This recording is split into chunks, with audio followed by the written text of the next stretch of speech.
Hello everybody, today I'm going to be talking about stopping nicotine, quitting nicotine, stopping smoking, vaping, whatever, because it needed to be done, and I'm just getting too old for it. I'm just getting too old for it because I'm almost 34.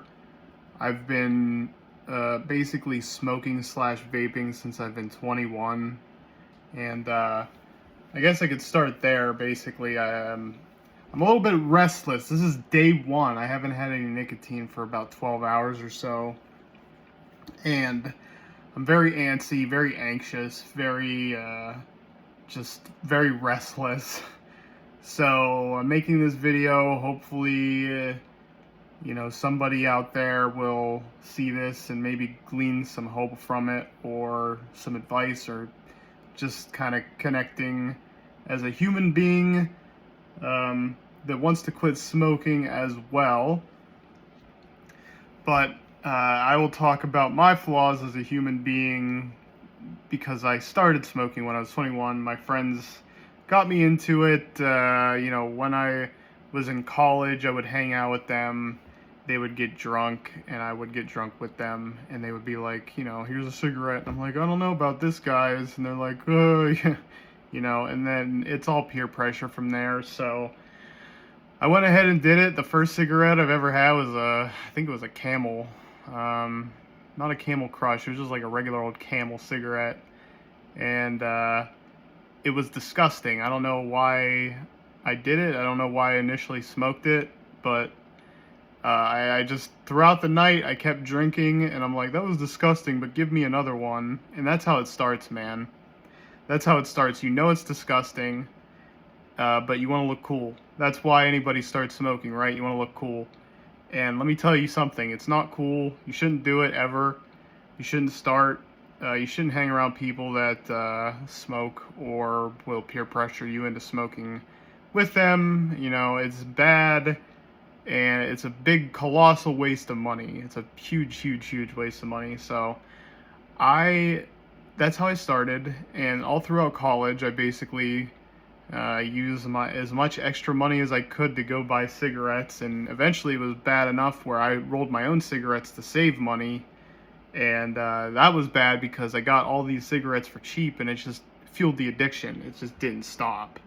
So eventually, a few years later, this was, whenever I started, it was probably like 20, maybe like 2010, 2011, something like that. And a couple years after I started smoking, vape pens came out, or like electronic cigarettes. They were really rudimentary back then, and they didn't work as well as they do now, like if you have a Juul, for instance. But I got into those because of the flavors, and honestly, that I switched over from actual cigarettes to vaping like entirely through that. And I'm like, okay, this is gonna help me stop smoking. But it was like 2012 at this point. I was on my own. I was out of college. I had my own job. I made my own money, and so I decided to spend all this income that the little income that I did have at the time on these flavored cigarettes that tasted really good, but that's not an advertisement for it. That's just how bad they get you. So for the longest time, I had it was like a vape pen, but just for nicotine. And then I kept getting more and more into it. I was like, this is great, because you could smoke inside now. That was a big problem. That was a huge problem, because I had to go outside to smoke whenever I wanted to, when I smoked analog cigarettes. So getting this vape was not a good idea, and it only fueled my addiction even further and faster, because I was now vaping inside just 24/7, and that was no good. So throughout a couple more years, I decided to get one of those big vape mods. You know what I'm talking about? The ones that you attach the glass tank to, and you it basically is just like a huge pocket vape.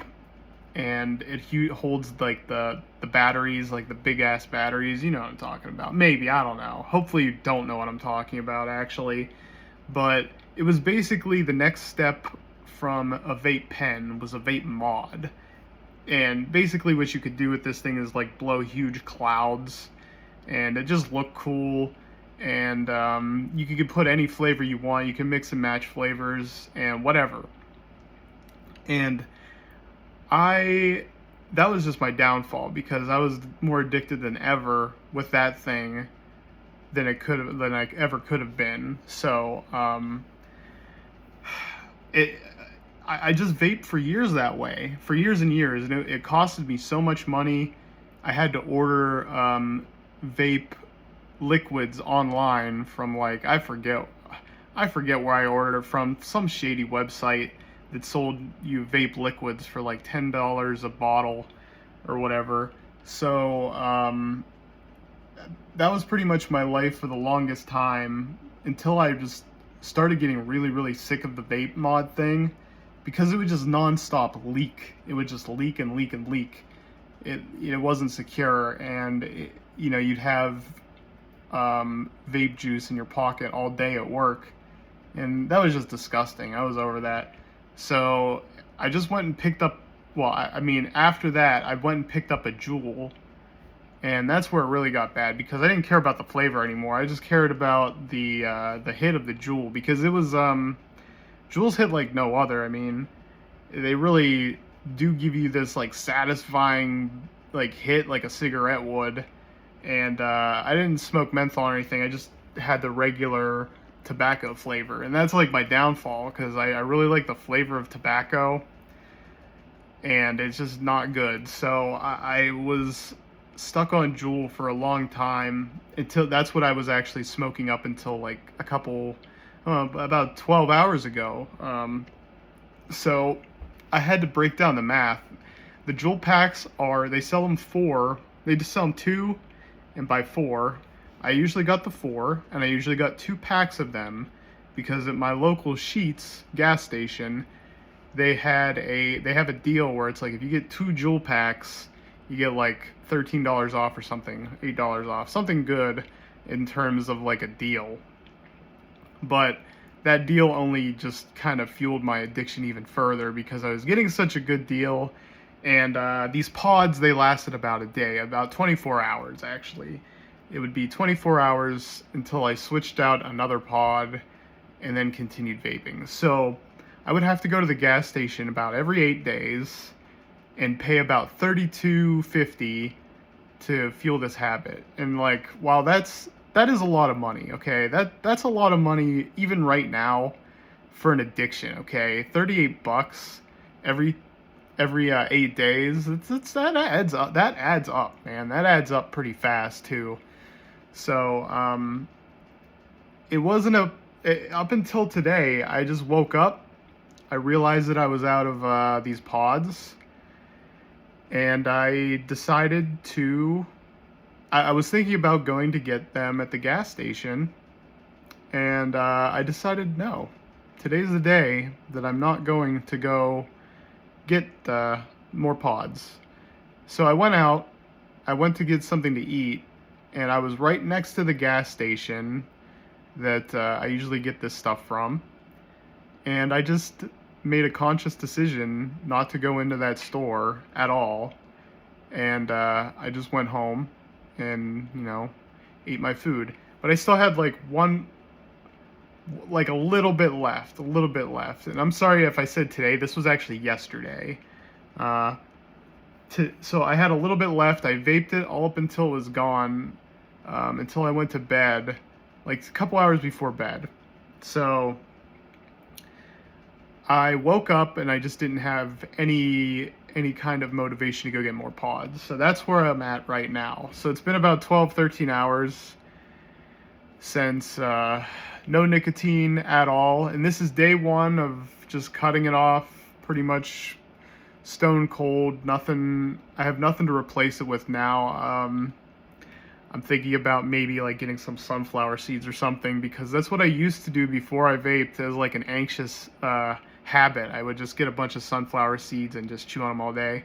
That destroys your teeth though. Cracked my tooth. Not a big suggestion for those of you out there. Maybe gum, I don't know. But all I know is this is day one of the nicotine withdrawals, and I've been reading about it on the internet just to see what kind of symptoms that I could expect. And this website is saying, this is WebMD, of course. So, I mean, I think what I'm reading here is pretty accurate. From 30 minutes to 4 hours, the effects from the nicotine will wear off and you'll start to crave another cigarette. Yeah, that's absolutely true. Like, I'm just literally looking down at my desk looking for my Juul because I'm so impulsive. Like, I just want to go and hit the Juul. But I don't see it. It's in my drawer somewhere. I threw it in there. And I could definitely feel the craving. Like, I'm very, very anxious. If you can't tell, I'm just talking nonstop. I mean, I hope this is possibly helping you. If you're still listening, thank you. You're 11 minutes in. And this is probably just going to be one take. I'm just going to keep it 100 with you guys. I'm not going to edit this. This is just my real-ass feelings and my real experience on quitting cigarettes. And it's going to get a little dicey in the next couple days because 10 hours, which I'm at right now, is you're restless, you're craving the cigarette, and you're wondering how to fill the time. Yeah, okay, I'm making a YouTube video for like 11 minutes. I never do this, so yeah, I'm filling the time right now, just trying to focus my energy into something positive. So hopefully this video is something positive for you if you're trying to quit too. Let me know in the comments below if you already quit or if you want to quit. Just let me know, because I'd love to hear what you guys think, how your experience went, and stuff like that. So after 10 hours, it's saying 24 hours, you're going to start feeling irritable and your appetite's going to increase, which is not good, not good. Here's my excuse why I didn't quit for a very long time, and it's because whenever I quit, I know I'm going to have an appetite, and I'm going to eat a lot, I'm going to gain weight, which is bad, because if you've been on my channel for a while, you'll know that I've lost a lot of weight. I was up to like almost 300 pounds at one point, and I lost a lot of it. I'm down to like 159 right now. And that's with a lot of dedication and hard work and exercise. I exercise every single day for the past 3 years. No break at all. No break. 1 hour a day at least an hour a day. It's usually 90 minutes more so. But yeah, even on Christmas, Easter, Groundhog Day, I don't take a break. I seriously just do not take a break at exercising, which is like counterintuitive. Like, I'm one of the healthiest like people that I personally know after losing all this weight. Why do I keep cigarettes around? Well, it's because I wanted to use it as an appetite suppressor. But honestly, guys, I'm just going to have to learn how to keep my appetite under control without cigarettes. And I think I'm just going to have to channel my anxious energy into, running and walking and all that kind of stuff. Well, it sucks that it's winter right now. I can't really go outside. But, I can walk in place. Anything's better than smoking at this point right now. And one of the hugest reasons why I decided to kick this off recently is because I went to an arcade recently. Back when I was like 14, 15 years old, I used to play DDR, Dance Dance Revolution, religiously, like every single day. I was actually pretty healthy back then, and then I just let it go. So I played DDR for a long time, and this was back in the day. And then before I smoked, of course, and I just went to an arcade last week. I played DDR for the first time, and despite me running every single day, that game kicked my ass. Like, my lungs were on fire. I felt like very bad. So I had to think about it for a week, like, what's this gonna be like, if I keep smoking. So that's all I have right now. This is day one. I'm gonna check in maybe tomorrow, day two. I'm really feeling restless, so any comments, any questions, whatever you guys want to say, Hope I'm not too irritable or anything like that. Yeah, that's all I had. So thanks for watching. I need your support. So thank you. And peace out, guys. See ya.